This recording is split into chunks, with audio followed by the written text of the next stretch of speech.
Rehoboam went to Shechem, for all Israel had come to Shechem to make him king. When Jeroboam the son of Nebat heard of it, for he was in Egypt, where he had fled from the presence of King Solomon, Jeroboam returned out of Egypt.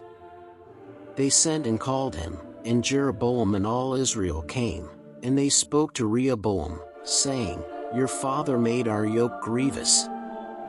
Now therefore make the grievous service of your father and his heavy yoke which he put on us, lighter, and we will serve you. He said to them, Come again to me after 3 days. So the people departed. King Rehoboam took counsel with the old men, who had stood before Solomon his father while he yet lived, saying, What counsel do you give me about how to answer these people?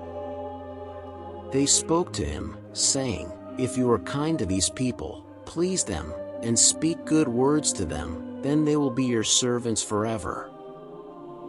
But he abandoned the counsel of the old men which they had given him, and took counsel with the young men who had grown up with him, who stood before him. He said to them, What counsel do you give, that we may give an answer to these people, who have spoken to me, saying, Make the yoke that your father put on us lighter?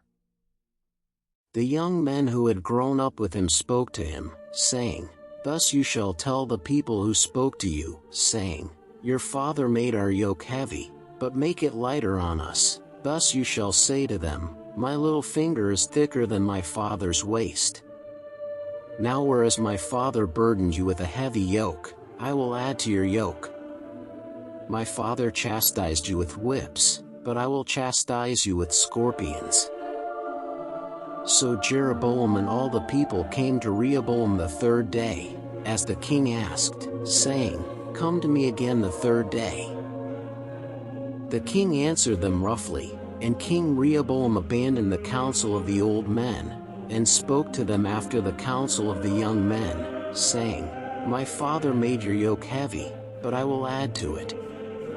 My father chastised you with whips, but I will chastise you with scorpions. So the king didn't listen to the people, for it was brought about by God, that Yahweh might establish his word, which he spoke by Ahijah the Shilonite to Jeroboam the son of Nebat.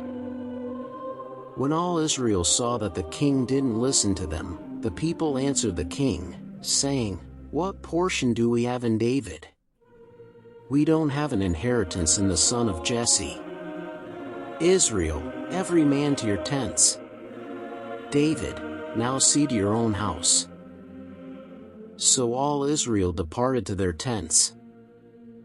But as for the children of Israel who lived in the cities of Judah, Rehoboam reigned over them. Then King Rehoboam sent Hadoram, who was over the men subject to forced labor, and the children of Israel stoned him to death with stones. King Rehoboam hurried to get himself up to his chariot, to flee to Jerusalem. So Israel rebelled against David's house to this day.